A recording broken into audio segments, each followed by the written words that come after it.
இங்க ரொம்ப இன்னசென்ட்டா இருக்க நம்ம ஹீரோயின ஒரு மென்டல் மாரி அவங்களோட சொந்த ஃபேமிலிய ட்ரீட் பண்றாங்க. நம்ம ஹீரோயினுக்கு ஒரு பக்கம் ட்ரீட்மெண்ட் போயிட்டுருக்கு. இன்னொரு பக்கம் லவ் ஃபெயிலியர் ஆன நம்ம ஹீரோ தினமும் குடிச்சிட்டு வந்து அவங்களோட லைஃப் அவங்களே கெடுத்துக்க. இந்த மாரி இருக்கிற 2 பேருக்கும் 1000 பிரச்சனைக்கு அப்புறம் ஒரு வழியா கல்யாணம் பண்ணி வைக்கிறாங்க. கல்யாணமாகி 2 பேரும் ரொம்ப ஹாப்பியா இருக்காங்க. கொஞ்ச நாள் கழிச்சு இவங்களுக்கு ஒரு அழகான குழந்தையும் பொறக்குது. குழந்தை பொறந்தது ஃபர்ஸ்ட் நம்ம ஹீரோயின் தான் பார்க்குறாங்க.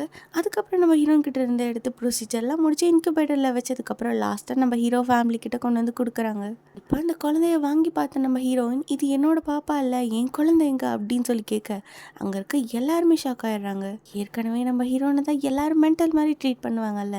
ஸோ அவங்க சொல்கிறத யாருமே நம்பலை. பக்கத்து வார்டிலலாம் போய் மற்றவங்களோட குழந்தைய எடுத்து பார்க்கறது குப்பை தொட்டிலலாம் தான் குழந்தை இருக்கா அப்படின்னு சொல்லி நம்ம ஹீரோயின் ரொம்ப டீப்பாக தேட நம்ம ஹீரோனை கன்வின்ஸ் பண்ணுங்கிறதுக்காக யாருக்கும் தெரியாமல் அந்த பாப்பாவோட சாம்பிள்ஸ் எல்லாம் எடுத்துகிட்டு போய் டெஸ்ட்டுக்கு கொடுக்குறாங்க. ரிசல்ட்டும் வருது. என்னன்னு பார்த்தா இது இவங்களோட குழந்தை இல்லை.